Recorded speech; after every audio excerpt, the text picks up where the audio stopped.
If you're trying to be a good salesperson, good parent, good leader, good manager, CEO, fill in the blank, composure has got to be step one. In times of emergency, crisis, danger, confusion, we're going to follow the person that is the most clear, concise, so they have the right movement, appearance, confidence, connection, and actual intent. And that's the way to define it.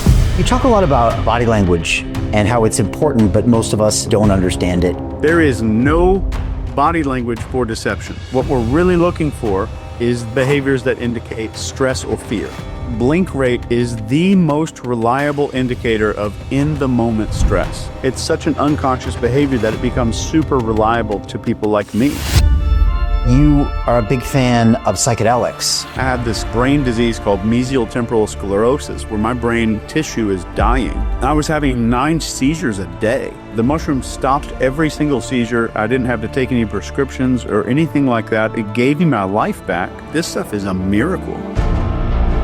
I've been a brainwashing guy for 25 plus years, written papers on it and books and all this stuff. Just stemmed out of my desire to do every single thing that I can to inoculate people from manipulation. And whether it's one person or an entire media organization trying to manipulate you, it's going to set off every alarm bell in your head, and you're going to just start building those walls of sovereignty, emotional sovereignty, or mental sovereignty. That should be step one for everybody watching right now.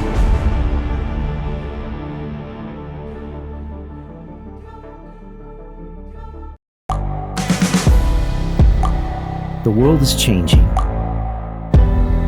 Inspiration is everywhere. It has never been so easy to connect, share, and bring people together. We're learning from others and finding the best in ourselves. Challenging our beliefs. Sharing our vulnerability. Overcoming our fears. Transforming ourselves so we can transform the world. How far can we go? This is London Real. I am Brian Rose. My guest today is...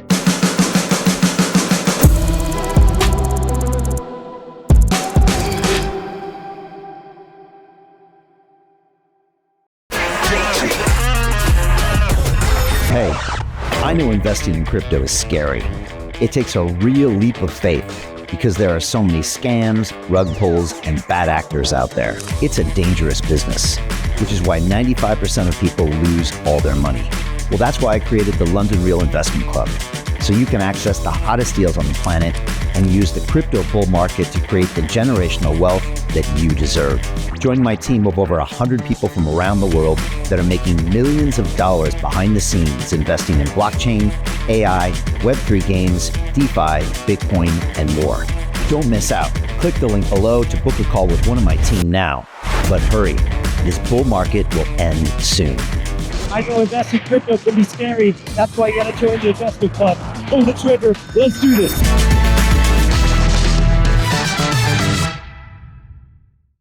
This is London Real. I am Brian Rose. My guest today is Chase Hughes, the world's #1 behavior expert, best-selling author, and former U.S. Navy interrogator turned neuroscientist and trainer of elite intelligence professionals. You served 20 years in the military and have since built a global reputation as the go-to authority on behavioral profiling, nonverbal communication, and ethical influence. Your methods are used by U.S. Special Forces, law enforcement agencies, and business leaders worldwide. You're the author of the Ellipsis Manual, the Behavioral Ops Manual, and the upcoming book, Exit, a guide to reclaiming mental autonomy in a world of manipulation and media control. Chase, welcome to London Real. Thank you, sir. Glad to be here. Look, it's great to have you here. I wanted to ask you right off, we got an education in media and manipulation back in 2020. When we were minding our own business. It was actually April 6, 2020, and we had the second largest YouTube live stream in the world. And based on our calculations, it would have gone on to be the most watched podcast of all time. It would have been a beat Elon Musk, Joe Rogan Smoking Weed, which I think was around 10 million. And based on our live numbers And where we were on our previous, we thought that would get to 20. And 30 minutes later, it was deleted and banned from YouTube. Now, I'd been on there for 9 years. We were in the partner program. I'd been down to the headquarters in London, and this never happened ever before. And my immediate reaction was anger. And I tried to re-upload the video. That's kind of how I was like, totally, I couldn't compute. And that started our, years long battle for free speech. Soon after that, pretty much all the tech platforms dinged us. We were on the front page of the BBC, which actually put pressure on YouTube to pull us down. And I got an education in the censorship apparatus and also in media manipulation, which is what you talk about. And so maybe my first question, Chase, is do you think that the world learned a lesson about how the media manipulates them through that whole crisis?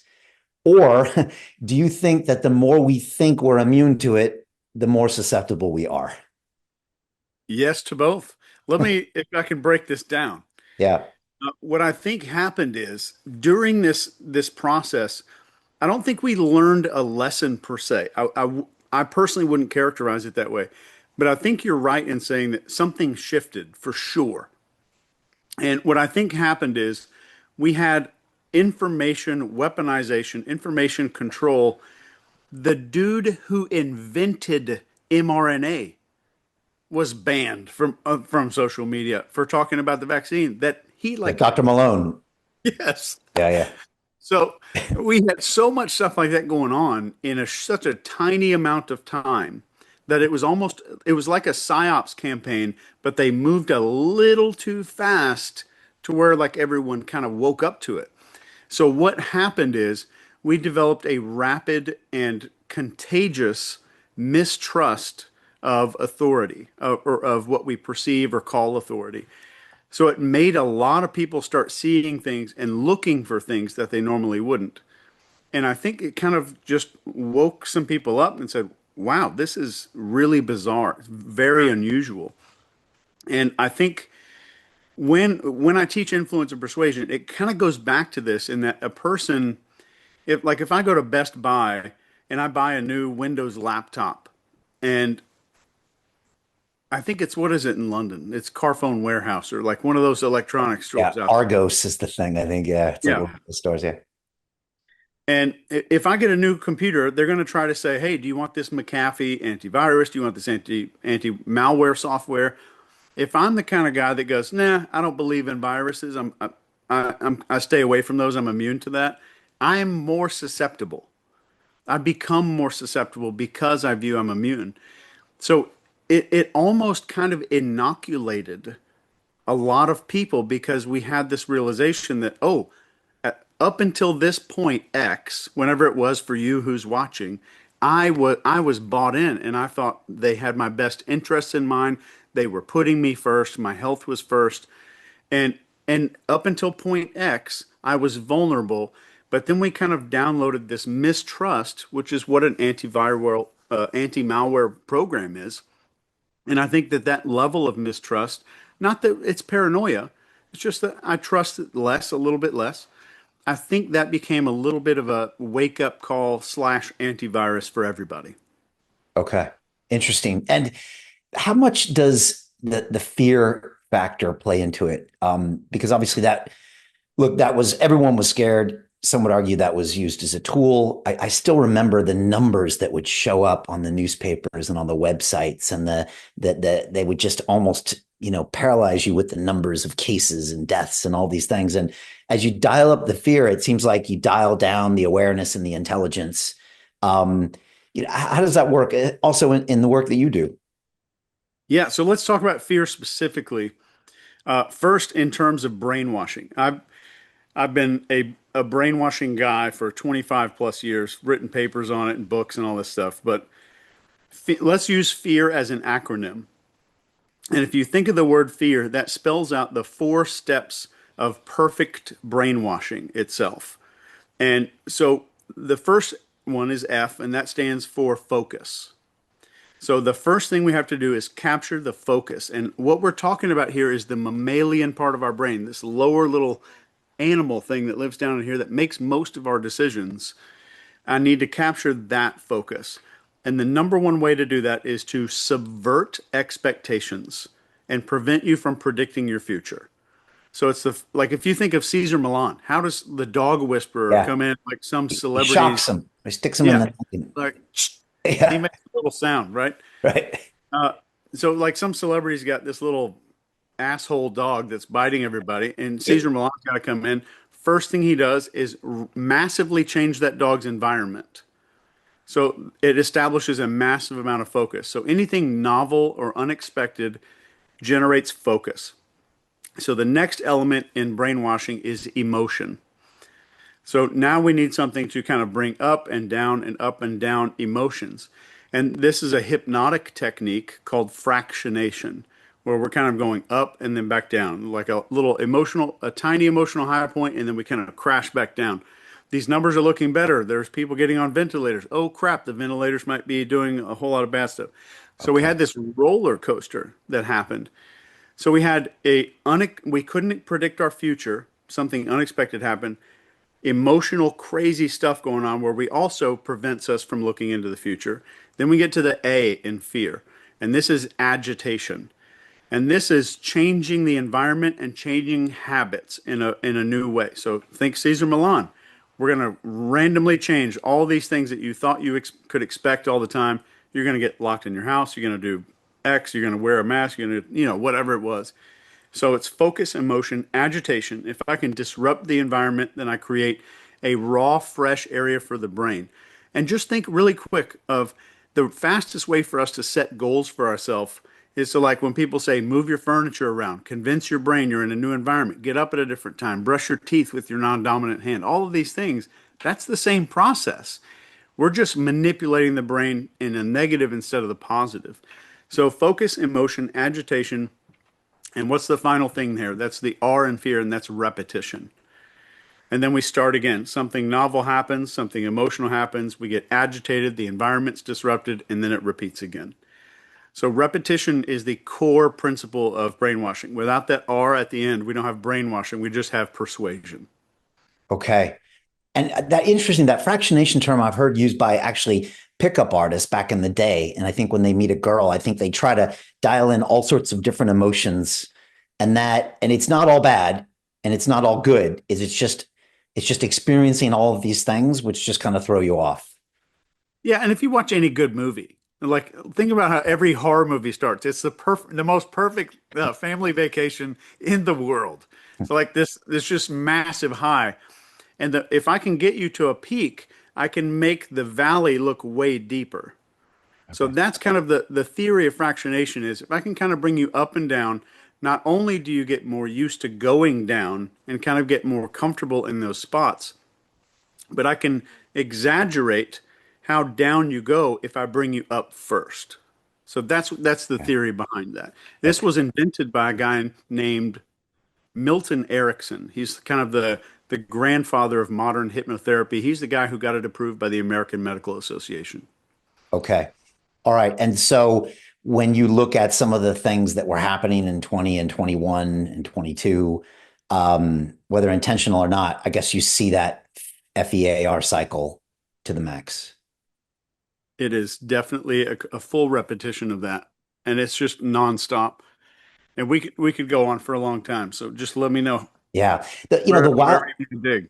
The wild thing that I remember during that time, Chase, is that I had really intelligent, successful friends. They always have that analogy that when the tide goes out, you see who's wearing a bathing suit and who's not. And these were men and women with, 7, 8 figures of income, great titles on LinkedIn. And some of these people were at their front door hiding when the delivery came and then were wiping everything off. They went back to drinking, back to bad habits. And like, honestly, I couldn't even recognize them. And yet other people were like, okay, cool. I got it. This is a new normal. I'm going to roll through it. I'm going to, we actually were in a fight. And in some ways, maybe I had it easier than others because I worked every day. I was doing burpees in the stairwell when they took the gym. I'd stopped drinking 5 years earlier. And I was just like, let's go. But like other people, not what you expected. And maybe that's because of, I don't know, this brainwashing technique. I guess maybe it can't be resisted, or maybe it goes to the vulnerabilities of people you wouldn't see normally. Yeah, and I can tell you exactly why. Exactly why you saw all your friends like that. It's the same reason that we see highly intelligent CEO that's also socially savvy and smart join a cult. Like it's a very similar thing. Let me tell you about quickly about an experiment that was done, and they redid this in London with Dr. Philip Zimbardo, the Stanford prison experiment guy. But Yeah. Yeah. they kind of set up a hotel conference room, like one of those, like a Holiday Inn, kind of a crappy little conference room thing. There's a circle of chairs. There's 14 people in the room. 13 of them are actors. There's only one real volunteer. So 13 of these people have one set of instructions, and that is do nothing. So they're next to a kitchen or near a kitchen, and suddenly through this locked door under a vent system, this smoke starts billowing into the room. There's obviously a fire is somewhere. The smoke starts coming into the room. Not long after, the smoke detectors are going off, beeping super loud, and this one volunteer, surrounded by these 13 people, is just kind of like looking around. Is like, am I crazy? Like no one else is doing anything about this, and kind of looking around for a social cue. I need some kind of a cue to do something. And only one guy, out of all the people they tested, only one guy stood up out of his chair. And for anybody listening, I know that my instinct too. I'm thinking what you were thinking. I would never do that, right? We all think, not me, never. So one guy actually stands up out of his chair. He's an artist, and you can see him get up. It's on video. And he goes over there, checks the door, it's locked. And then he's like, oh, I'm not waiting around here. He puts his newspaper down, he walks to the door, and he gets his hand on the door. And one woman says one sentence, and he turns around and sits in his chair. And all she said was, she told us to wait here, didn't she? That's it. So at the end of the day, with this little experiment, 100% of people sat in this room long enough to die of asphyxiation. So one of the things that kind of reveals is when people say, that public speaking is the number one fear of human beings, it's actually judgment, like shame and judgment, right? So nobody's scared of speaking because if they did a great job, it would feel great. We're scared of people judging us, especially a large group, even of strangers. So if a person sees three or four or five friends start going down one little pathway, the judgment is a bigger fear than death, which is why public speaking rates higher than death. So if it's powerful enough to override our desire to live, is this fear of judgment, which means I'm gonna kind of go with the crowd. And we have two options when we go with the crowd. Either A, I'm a sheep, I have to believe I'm a sheep, or B, I will somehow rationalize and convince myself that this is the right thing to do. I choose between those two, and guess, I'm sure you can guess what we all choose. Now, if you have practice going against the crowd, like say you've been canceled or you get the hate on the social, are you less likely to go with it because you recognize it and you're like, okay, this feels crappy, but I've been here before and I better trust my instinct, or does that not necessarily help? Do you think? I do think it helps because you've been shown evidence. Because like the same, like when we're walking up on stage and our hands are sweaty, you and me speak on stages a lot, which is fine for us. It's not a big deal. But the first time I got on stage, first time you got on stage, it was very different. I'll speak for myself, but I Yeah. was really nervous. Like they're all going to know you're faking it. All of this stuff is going on in my head. But now I'm kind of inoculated from experience. But when we go up and we're nervous, that's the same physiological reaction as there's a saber-toothed tiger coming after us. It's the same body reaction. So it's really hardwired unless our brain has a lot of evidence that we're not going to get killed by a tiger, right? So we know we get less and less and less. There's no tigers. We kind of realize no tigers coming. So these people who have faced public criticism multiple times, or they've made an identity out of like, I am the guy who bucks the narrative. I'm the guy who does this. Way more likely because there's more cognitive dissonance if I stay with the crowd because I'm going against what all these people think I am, which is still a little bit of a fear of judgment. Wow, powerful. And that's why you see sometimes what you would see as successful, put together people making decisions that seem very illogical. Very true. And it is illogical, but we don't make logical decisions. Right. That little part that we inherited from our ancestors makes most of our decisions for us. And if you think about this, like for everybody watching, this should help you resonate with other people, not just to say, oh, people are stupid or people are easy to manipulate. This should help you see your neighbors a little more clearly and understand that we've got the same hardware and the same software. All of us have the same stuff going on. And we had a lot of confusion going on with this, and the people who kind of got wrapped up in this stuff and really went down the rabbit hole on both ends of the both ends. Investment Club. Today, I consider it the best investment that I've ever made. We get 4 projects presented a week by their associated CEOs. Personally, I'm completely blown away by the quality of these projects, and I know of nowhere else where I would be given this same opportunity. Each week that passes, I feel more appreciative of the fact that I'm a member of this group. The vibe was just tremendous. Everybody's on the same wavelength. We just clicked. Everybody listened to each other, enjoyed their company. It was just magical, magical. Take action. Don't take my word for it. Due diligence you need to do. And I really hope that someday down the road I see you in the club. It far exceeded expectations, without question.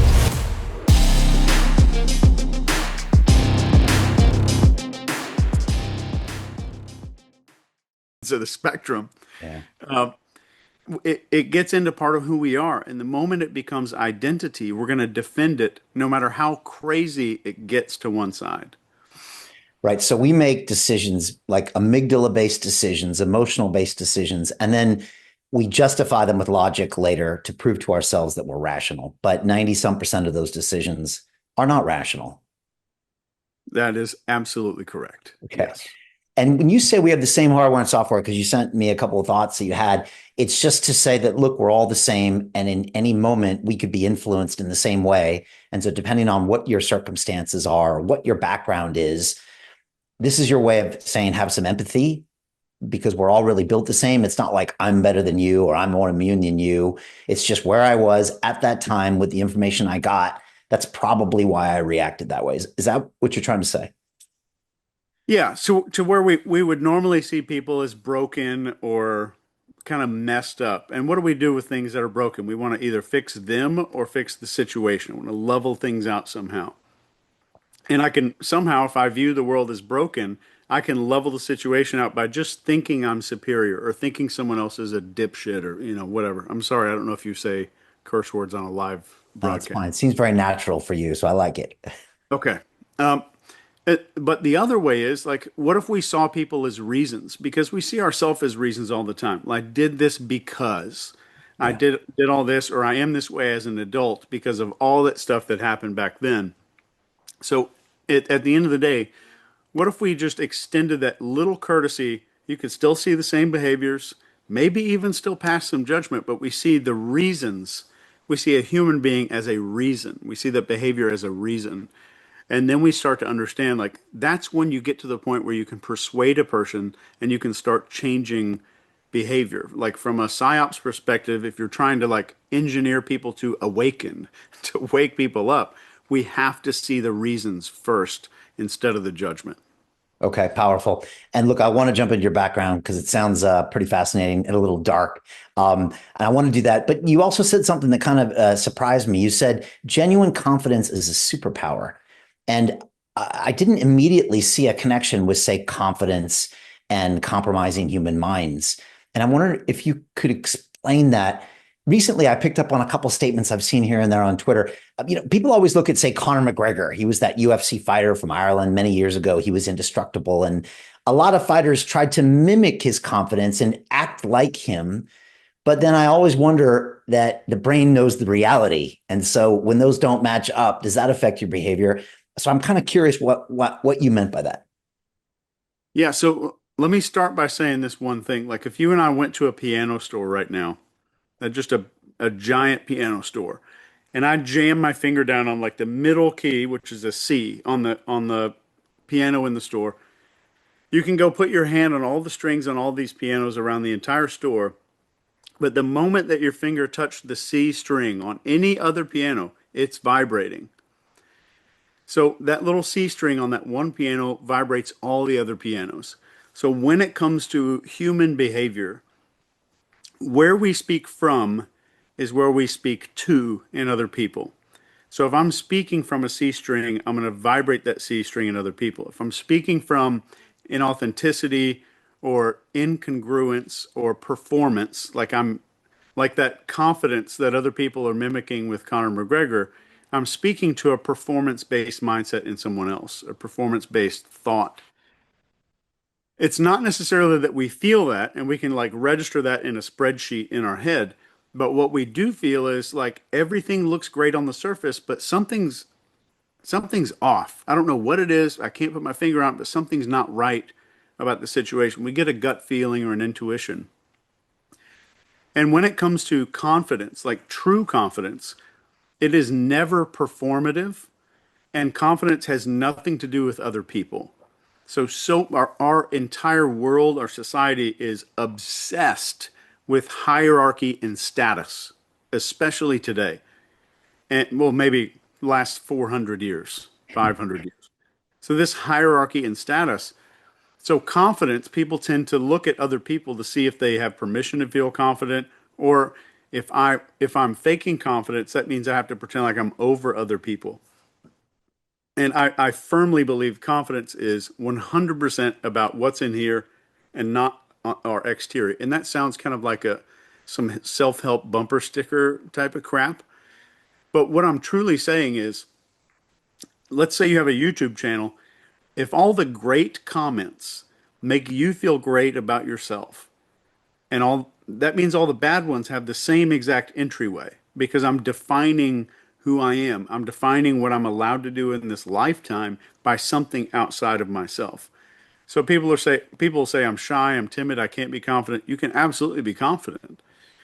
And the biggest shortcut to this, and this is kind of going into this Conor McGregor thing that you were talking about, is a willingness, and this goes all the way back to this fear of judgment, is am I fully willing to face social injury?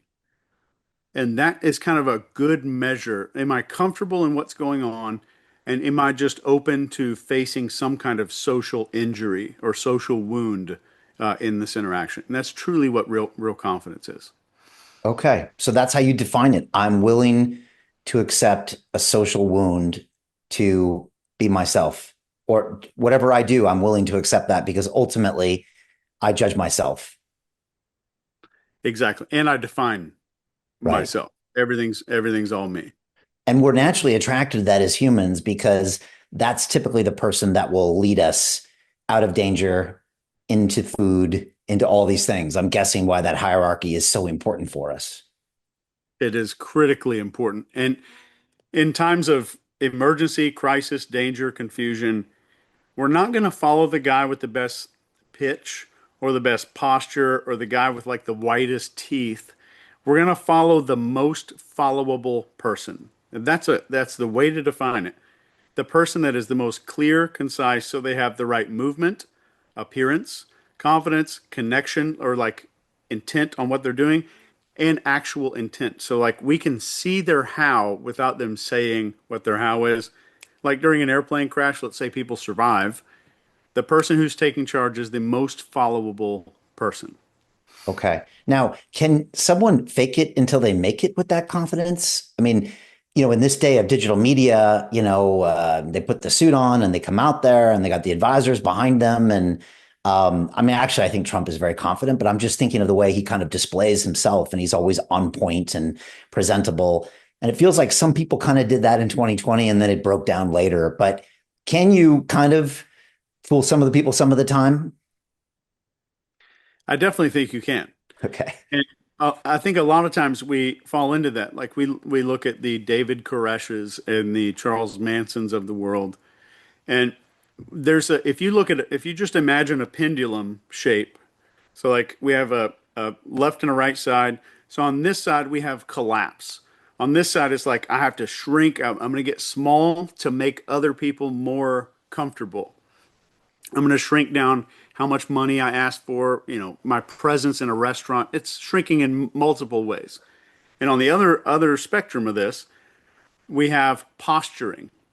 So the posturing is I'm going to exaggerate behavior, which is performative. So anything performative is lacking real confidence.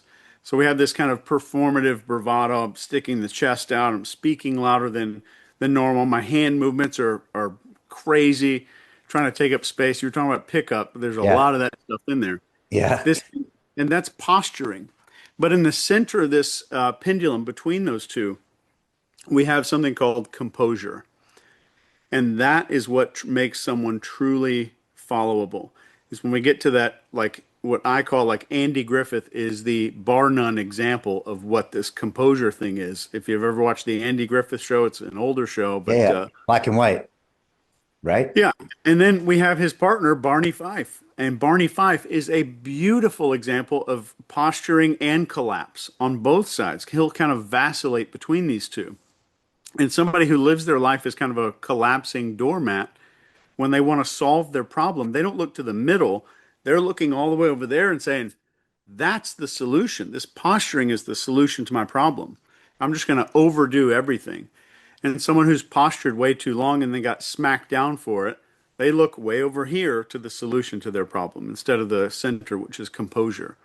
And I would say that composure is just the mental stillness and being non-performative and not kind of having a mask. So you smile because you're happy instead of I'm using a smile or a line as a tool to make you see me a certain way. Yeah, that's powerful.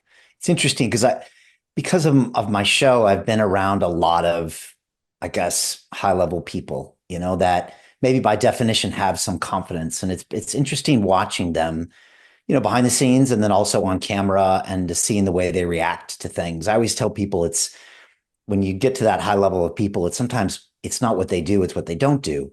And yeah, the composure is something, yeah, I think that makes a great leader where you're just composed. I mean, you could argue Trump has shown a lot of composure over the past 12 to 18 months and just kept going and I guess didn't react. It's interesting that you use that word composure. I guess it goes along. It's a part of the ultimate bit of confidence. It absolutely is. Yeah. Okay. I also kind of notice it in myself as I get older and as I feel like I'm getting a better leader, I can just try to stay composed. Or I have two little boys. And so, leadership is on 24/7. So when something crazy happens, I'm like, okay, let's stay composed here and let's not regret something. And let's also show them that we're composed. Because I think we all know the analogy. The person that's yelling and screaming and swearing has less power than the person getting that. Although in that Barney Fife thing, maybe we've been taught that that's the alpha, that's the person. But great leaders don't yell, scream, and bark orders and swear because when you do that, it's a sign you've lost power and now you're going to desperate measures, right? Absolutely. That's a great example too. And my daughter is 17 now, 18 now. And when she was 4, I think she had more composure than me. And I was a chief in the military. I think she's maybe an old soul or whatever that means.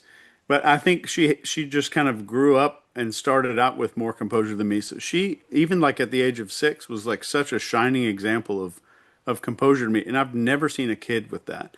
So it's a rare thing to see. But the cool thing is it's not an inborn trait. It's something we can all learn and we can all cultivate. If you're trying to start a movement, you're trying to be a good salesperson, good parent, good leader, good manager, CEO, fill in the blank.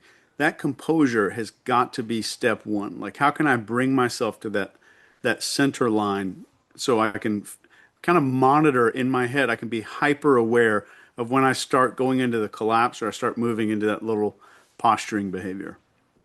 So we were super lucky to have Jocko Willink on the show really early, like 9 years ago, 2016. He had actually just appeared on Tim Ferriss and then was just on Rogan. And I reached out and he came to London and there he was. And he made a real impression on me. And I ended up getting his book series called The Warrior Kid. And so this is something that I read to my boys, I mean, pretty much every night for the past 4 years. There's like 5 books. And a lot of the warrior kid ethos is detach and control your emotions. And this is something he's constantly talking about.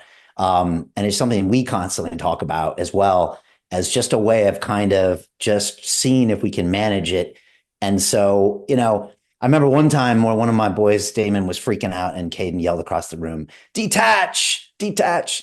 I would love to say that happens every week, but it doesn't. But I think we're trying to instill some of that stuff. And those books are they're pretty cool resource to have, that came from Jocko and his extreme ownership and the leadership lessons he learned in the military as well. So, I think that could be pretty powerful. Have you heard of those books? I haven't, but I'm kind of like covertly writing them down here under the Cool. screen. I'm going to get some. They actually made a Hollywood movie, Warrior Kid. It's coming out in December. It's got some big actors in it as well. So we're pretty excited about that over here. You mentioned David Koresh and Charles Manson, and I was wondering if we could maybe talk about some of these leaders and figure out what we can learn from them and maybe learn about ourselves. I actually watched the Waco, Texas documentary on Netflix. I don't know if you watched it like a year ago. It's like 6 or 7 part series. I was actually, I think, in high school when that happened. And I remember seeing the video and it was like, what the hell's going on there? But pretty fascinating to go deep into that documentary and find out what's going on. And one of the things I just remembered is that they had the phone calls to David with the ATF agents and the FBI or whoever the hell else was there. And that dude is maximum confident. Like, he's like, we're here. He's like, you know what? Bring it. Like, we're not going anywhere. Like, we are going, we're going to heaven or whatever. He was just the tone of his voice. And this is after maybe the tanks came at the end, but this is after, you're getting surrounded. There are rounds coming in. It's getting hairy. And I was always surprised, or I noticed his confidence. He really was assured in his mission, I guess, until the end. And I guess everybody else there was assured of him too. I don't know. Did I notice something there? Is this why they're good at what they do? Because they actually believe it? Or what can we learn from some of these cult leaders? I guess anything can be called a cult. So let's break this down from a behavioral psychology perspective. So first we have like a sense of purpose and drive. So this was the last thing I said earlier. We have that movement, appearance, confidence, connection, and intent. Those are the 5 little tripwires that we see in other people that say, I need to follow that person. So that drive, that intent, and that we can see the why. So when a person has a real purpose, not like I've made some T-shirts out of this catchphrase kind of a thing, some real purpose in their life, then they get down to the next phase of this, which is if the purpose is very important, I'm willing to accept some injury for this. The injury is okay. So like, Brian, if you and I are talking and we're in a negotiation, if I need less from you than you need from me, in almost any relationship, the person who needs less is in charge. So in situations like this, and when in conflict situations, the person who needs less is typically more willing to be injured, more willing to suffer a financial loss if it's a negotiation or whatever it is. This willingness either comes from purpose, maybe some schizophrenia coming in there, but purpose can definitely do that stuff. And the willingness to be injured means that I'm not concerned with performing or how you're perceiving me. So the willingness to be injured in pursuit of the purpose leads down to this composure. And that's why, like, they would call him, I've listened to these tapes, they'd call him on the phone, and it's like he was kind of talking down this nervous hostage negotiator. Yeah. He was the calm one. He needed less than they needed from him. And typically those are the 2 factors of what decides who wins an interaction. A, the person who needs less from the other person, and B, the person who reacts to the other person the least, who's the most non-reactive person. And those are the traits, whether it's the Manson or the Koresh. It leads down from that passion, willingness to be injured, and it's typically social injury in today's world. And that leads to a composure, and the composure leads to I'm not seeking something from you, and I'm not reacting, or you're reacting to me more than I'm reacting to you. Okay. And so in those 2 cases of Manson and Koresh, they were so sold on their vision They attracted people around them that maybe didn't have a vision, wanted a vision, and then wanted to come along with their vision, and then therefore started to compromise themselves or make choices maybe that weren't in their physical best interests. What the London Real Investment Club actually does for you, it gives you the keys to open that door to the inside deals. In the last 3 weeks, I've participated in 3 incredible deals: a layer 2 Bitcoin protocol, an incredible AI protocol. The deal flow is beyond what I expected. I don't think I've ever seen a model like this that just gives average folks the opportunity to be behind the deals, and that's exactly what we've done. Not only that, you get to hang out with Brian Rose every week. And for me, that was huge because I look at Brian as somebody who's not only an expert in the space, and I think is on the leading edge, but just the leading edge of thought with London Real and the work he's doing there. To anyone who's taking a serious look at this, I know it's a big decision. It was a big decision for me and my family, and it is one of the best decisions I've ever made. So I wish you all the best and hope you come join us. Because they were now the more reacting person or the person that wanted to be a part of something. Is that kind of what happens there? Absolutely. Yeah, and I've spent my life studying interrogation and stuff, and interrogation is a way of talking someone into doing something that's probably not in their best interest. So I spent time with cult recruiters out in California. I spent time with a lot of different people who did jobs like this, that talked people into weird stuff. And the funny thing is that there's no intelligence barrier. You're not going to get you're not going to say like I'm only going to get people with an IQ under 95 into this cult. There are senior executives who super smart, like Ivy League graduate people that join these things. So typically what happens is there's an introductory identity agreement. So let's say let's say I'm talking you into joining a cult, if you don't mind us kind of going back and forth here. I need a new hobby. Let's go. All right. So you're okay with the barcode tattoo a little bit later, I'm assuming. Oh man. So here's how these people do this, and they want somebody. Eventually, somebody's going to be doing some crazy, weird stuff down the line. So initially, when this approach is made, it's just an agreement. I get you to make an agreement about identity. So let's say we start talking, and the only words out of my mouth are, there's so many people in the world who are just living in this little prison, so scared about what other people think of them. And you nodded your head. So I've got you to agree that you're not one of those people within about 10 seconds. Okay. So now I've built a little hallway of cognitive dissonance. So now that I've got you to agree to one thing, I'll do a few more things in the conversation to start narrowing that hallway down to where there's just one little solution at the end of it. Will most people agree to that, or not always? And if I don't agree, then you use a different tack. I think most people, 99% of people will agree. Okay, but it's still a yes ladder that takes me down your primrose path. Yeah. And maybe just 2 minutes later in the conversation, I might say something like, well, Brian, I really appreciate talking to you, man. I had social anxiety growing up. As a kid, how did you, have you always been this open with other people, or is this something you learned? The moment that you answer that question, then you've made an agreement not to shun people who fear other people's opinions. And now you're giving me advice or answering on how you're so open. So I'm kind of like now opening your mind up to different possibilities. So it is a slippery slope that feels like it might be a compliment here, a compliment there. To continue watching the rest of the episode for free, visit our website londonreal.tv or click the link in the description below.